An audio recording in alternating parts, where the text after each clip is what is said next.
Salut, bonjour, tutoriel numéro 108 sur la fonction toggle state qui fonctionne de pair avec les pins de type interrupt. Et mon Dieu, qu'est-ce que je viens de dire là, que c'est compliqué, mais non, c'est pas compliqué, on va tout simplifier ce beau langage de programmation en C++ sur la plateforme Arduino. D'abord, on va faire le petit montage nécessaire à connecter sur l'Arduino. C'est des morceaux qu'on retrouve facilement dans les kits Arduino. Donc, il n'y aura rien de vraiment très spécial. On a des petits jumpers, bien sûr, pour tout connecter, un petit breadboard.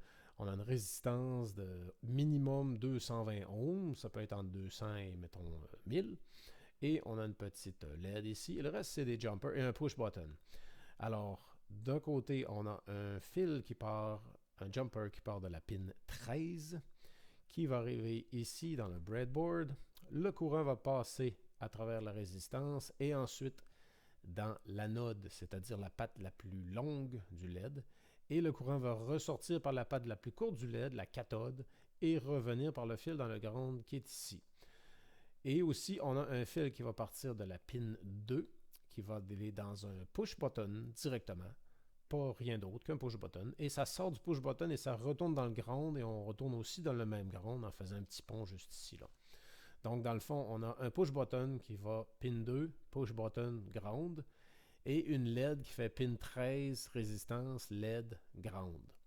Et si vous avez compris ce qui se passe jusqu'à présentement sur la vidéo, je vous incite à continuer. Et sinon, il faudrait faire des leçons sur comment connecter des composantes. Mais je crois que si vous êtes sur ma chaîne et que vous suivez les vidéos sur Arduino depuis un certain moment. D'ailleurs, peut-être que vous vous intéressez à l'électronique déjà, donc il n'y avait rien de mystérieux dans ce que j'ai dit.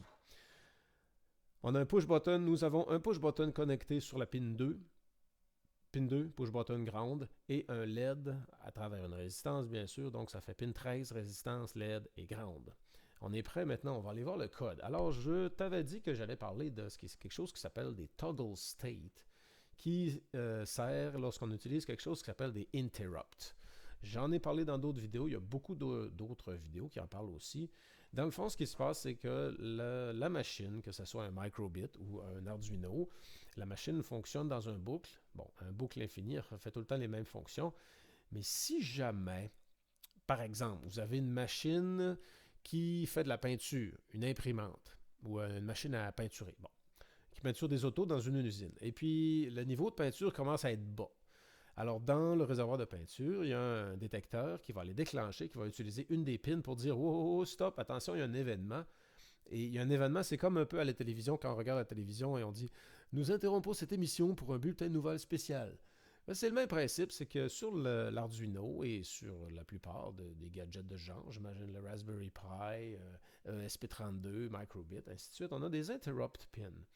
Il y a des pins qu'on peut utiliser et une des façons qu'on peut les utiliser, c'est quand cette pin-là va être connectée à ground, c'est-à-dire quand elle va être fall, autrement dit que la pin, on va la mettre high, et quand on va la connecter à ground, on va la mettre low, et quand elle va être connectée à ground, on va interrompre ce qui se passe dans le loop, ce qui se passe dans le forever.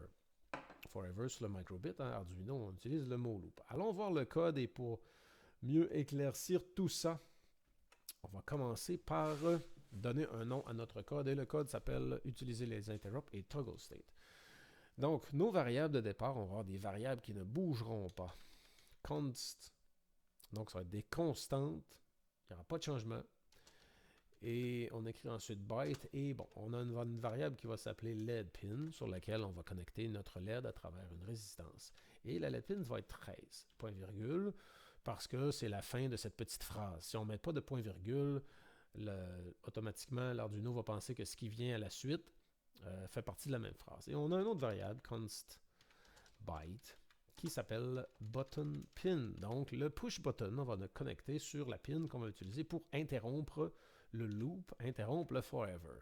Ça pourrait être, par exemple, un système de sécurité qui fait, bon, une machine qui est automatique, elle est programmée, elle a des délais, à chaque 5 secondes, elle fait telle chose, et on a un interrupt de sécurité. Ça peut être un système de sécurité, ça peut être aussi pour lancer une alerte. Et il y a toutes sortes de choses qui peuvent venir interrompre une machine. Ça peut être un bris, ça peut être trop de chaleur, ça peut être trop de pression ou pas assez de pression. Donc, on avait deux variables. On a LED pin, qui est là où on va connecter notre LED, et button pin, là où on connecte notre bouton pression. Maintenant, je vais passer outre l'explication détaillée, mais il faut tout simplement écrire volatile boolean. OK, donc on va avoir un boolean, il va y avoir des comparaisons. Et pour le boolean, bon, ça peut être expliqué dans une autre vidéo, mais c'est à cause que l'être humain n'est pas extrêmement rapide pour appuyer sur un bouton. Des fois, on appuie sur un bouton et juste la milliseconde pendant laquelle on appuie sur un push button, la machine a le temps de faire 1000 choses. Donc, en utilisant quelque chose qui s'appelle un volatile boolean, on va avoir un peu plus de stabilité dans notre système. Sans aller dans les détails, c'est pour avoir de la stabilité. Et on a une variable qui va s'appeler toggle state. Donc, toggle state, c'est très simple. Vous avez une lumière. Quand la lumière est fermée, son toggle state, c'est 0. Quand la lumière est allumée, son toggle state, c'est 1. Donc, si la lumière est allumée, ça va être 1. Est-ce que la lumière est allumée? Oui, donc c'est false, c'est true, et sinon ça va être false. Et au départ, on va l'établir comme false parce que quand le système va démarrer, ma petite ampoule va être fermée. Et avant de continuer, je vais te montrer tout de suite le résultat ici sur la main scene. Ce que ça donne, c'est que l'Arduino effectue des fonctions, il fait un travail, il y a des délais, etc. Mais peut-être, même pendant qu'il est en train de faire un délai, on lui a demandé un délai d'1 heure, même pendant son délai, s'il arrive quelque chose sur la pin 2, par exemple, on a appuyé sur un bouton, il va exécuter une série de commandes qu'on a dit, puis notre commande, c'était tout simplement « allume le LED ». Et ensuite, le microbit va continuer à reprendre ses tâches quotidiennes. Et tout d'un coup, on peut l'interrompre et dire « Oh, attends un peu là, touche plus, bouge plus à rien ». On a reçu une autre information et notre commande, cette fois-ci, c'était de fermer la LED sur pin 13. Donc, on a interrompu le programme, le forever, si on veut, le void loop, avec un interrupt, avec une pin. Et ce n'est pas toutes les pins. Il y a quelques pins, il y a différentes sortes. OK, je n'irai pas super loin dans le détail, mais juste pour montrer que le principe, c'est qu'on peut interrompre les activités normales de notre Arduino Uno. Et cette interruption-là aussi, on peut en être informé. Disons, par exemple, ça pourrait nous envoyer un message sur notre téléphone pour dire « Attention, il y a un fil, quelque chose qui a été déconnecté ou la pin 2 a été activée d'une manière ou de l'autre. » Donc, c'était tout pour nos variables. Donc, on a deux constant bytes et une volatile boolean pour avoir un peu de stabilité. Maintenant, on va faire un petit paquet de code qui va être un void, qui va être un contenant. Void, c'est un contenant. Et notre contenant va s'appeler check switch. Et check switch, tout simplement, ce qui va se passer, c'est que l'Arduino va vérifier sur la switch, sur le push button, est-ce que le push button a changé d'état? Est-ce qu'il y a quelqu'un qui a appuyé dessus? Donc, je pense qu'il faut que je change mon langage de clavier. Donc, on va dire, dans cette fonction-là, la première chose qu'il va faire, si jamais la lecture digitale, c'est-à-dire digital read, la lecture digitale de quel pin? De button pin, bien sûr, qui est pin 2. Si jamais elle est low, autrement dit, si jamais présentement, le push button, et il y a un doigt qui est dessus, qui appuie dessus, qui fait une connexion entre pin 2 et ground. C'est-à-dire qu'il va aller connecter pin 2 à ground. Eh bien, voici ce que je veux que tu fasses. Je veux que tu changes le toggle state. Donc, j'ai toggle state. Donc, si le toggle state était 0, je veux que tu le mettes à 1. Puis si le toggle state était à 1, je veux que tu le mettes à 0. Le toggle state, il faut qu'il soit différent. Il faut qu'il ne soit pas comme toggle state. Fait qu'au démarrage, j'avais dit false. Fait que si je veux le contraire de false, je vais le mettre true. Donc, ça va être un égal, point d'exclamation. Et on va aller toggle state. Donc, en gros, ce que ça dit, c'est que si toggle state est à 0, mets-le à 1. S'il est à 1, remets-le à 0. Et ensuite, une fois que ça c'est fait, tu vas écrire digital write. Tu vas écrire sur quel pin on va faire allumer un LED. Si jamais c'est vrai, si c'est vrai qu'il y a la pin 2 est connectée au ground via un push button ou un autre mécanisme, n'importe lequel, ça pourrait être du papier d'aluminium sur lequel on a marché. Le chat a marché sur les deux morceaux de papier d'aluminium. Il a fermé le circuit. Ça pourrait être à peu près n'importe quoi, n'importe quelle façon de connecter électroniquement avec un bout de fil la pin 2 au ground. Là, j'ai fait un erreur aussi, hein? Digital write. Digital write LED pin. OK.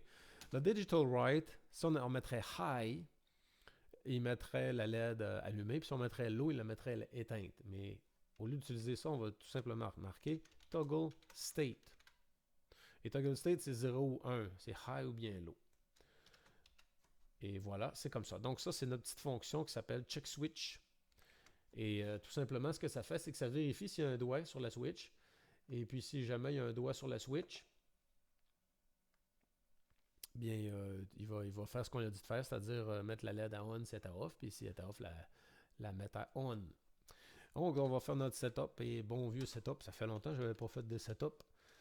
Comme d'habitude, parenthèse, parenthèse, open curly bracket. Alors, on commence, on va utiliser serial.begin. On commence la journée avec un plat de céréales. Notre plat de céréales, c'est le bon nom, on a 9600 morceaux de céréales à la seconde. Et ensuite, on a des pin modes, bien sûr. Donc, pin mode, on a une pin qui s'appelle LED pin. Et ça va être une output parce qu'on va sortir du courant par cette pin pour allumer le LED. On a aussi un autre pin mode qui va s'appeler button pin. Button pin. Et lui, ça va être une entrée, bien sûr, parce que c'est le bouton qui appuie dessus. Et on va le marquer pull up pour qu'il mette tout de suite high. On dit c'est une entrée, puis je veux tout de suite que tu le mettes high. En gros. Hein? C'est pas exactement précis, là. Mais le principe, c'est qu'on veut le préparer à se faire connecter sur ground plus tard. Et maintenant, on doit attacher, on doit dire à l'Arduino, attention, on va utiliser une de tes pins qui a été conçue pour interrompre ton programme quand on la connecte sur ground. On va attacher un interrupt. On va attacher une pin interrupt. OK. Quelle pin qu'on va attacher? Ben, digital pin to interrupt. OK.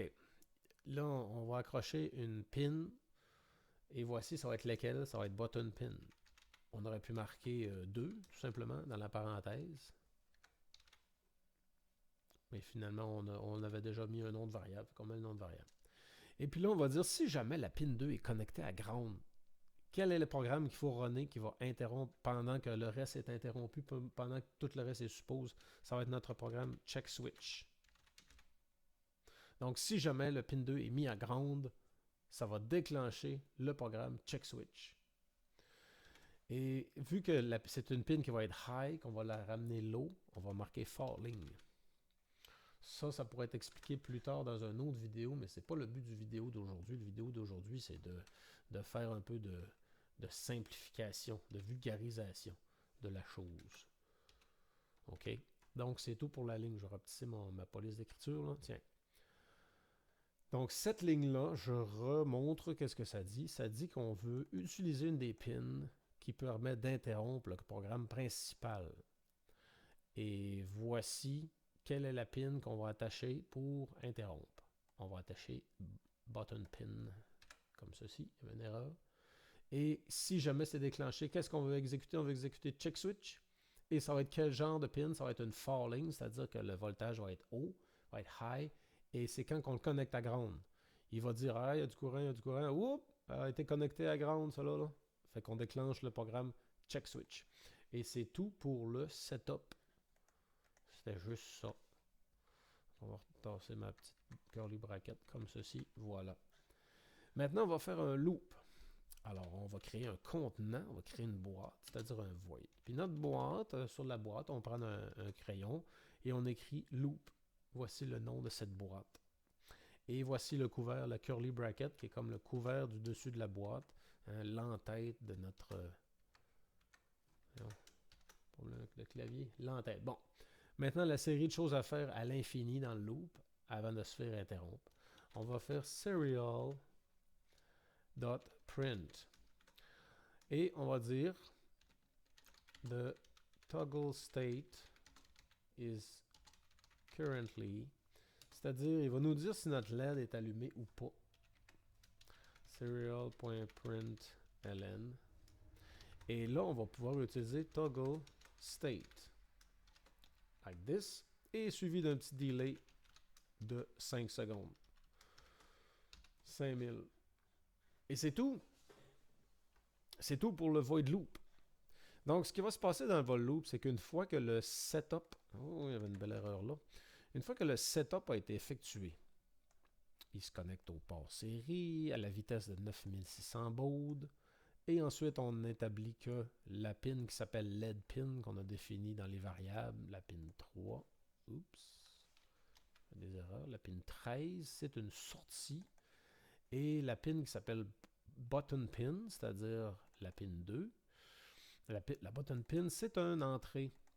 Et c'est un pull-up, donc on utilise un petit truc, un petit tour de passe-passe pour pouvoir la mettre high. Et ensuite, on va attacher une pin qui va interrompre le loop. Donc, supposons que le loop est en train de faire son délai, il est rendu à 2 secondes de délai et quelqu'un appuie sur le bouton, quelqu'un déclenche en connectant la pin 2 à ground, ça va faire falling et tout de suite, ça va faire pause. Donc, si le délai est rendu à 2 secondes, il va tout prendre ça en note où ce qui était dans son loop, mettre ça de côté et aller effectuer le programme check switch. Et qu'est-ce qui se passe dans le programme check switch? C'est qu'il va dire si jamais effectivement le bouton est appuyé, eh bien tu vas changer le toggle et la LED pin, tu vas changer son toggle state. Fait que si au début de son toggle state c'était false, c'est-à-dire qu'elle est éteinte, là avec cette ligne-là, avec celle-ci, il va la mettre à true. Et la fois d'après, si elle était true, il va la faire devenir false. Et il va dire, OK, on va aller écrire cette pin-là, on va aller établir qu'elle est toggle state, c'est-à-dire false.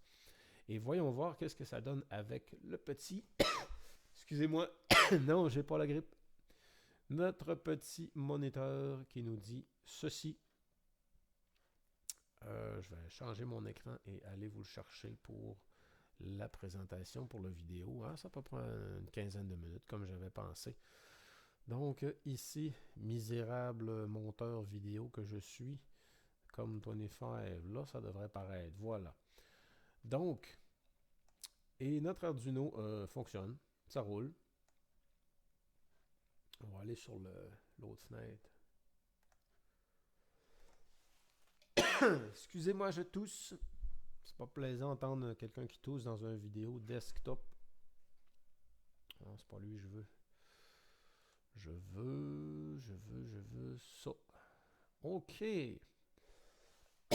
Donc, ce que vous voyez présentement, c'est les informations qui arrivent de mon Arduino. Et il me dit que le toggle state est à 0. Like that. Et si j'appuie sur le petit bouton, on va mettre on. Voilà, comme ceci. Là, le toggle state va devenir 1. The toggle state is currently 1. Il est 1, pourquoi? Parce que son toggle state, c'est true, c'est-à-dire true veut dire oui, il y a du courant qui passe dans cette pin-là. Donc, à chaque 5 secondes, il va aller vérifier c'est quoi le toggle state. Et maintenant, je vais interrompre le loop très brièvement. Et il va dire le toggle state est currently à 0. Et voilà, et c'est tout pour le vidéo d'aujourd'hui. J'espère que tu as appris quelque chose. J'espère que ça a été instructif. Et bon, on va recommencer à faire un petit peu d'Arduino, mais surtout du microbit. La saison de microbit qui se termine bientôt avec les vacances que vous connaissez tous. Et c'est comme ça. Alors sur ce, je vous souhaite une excellente fin de journée. Bye!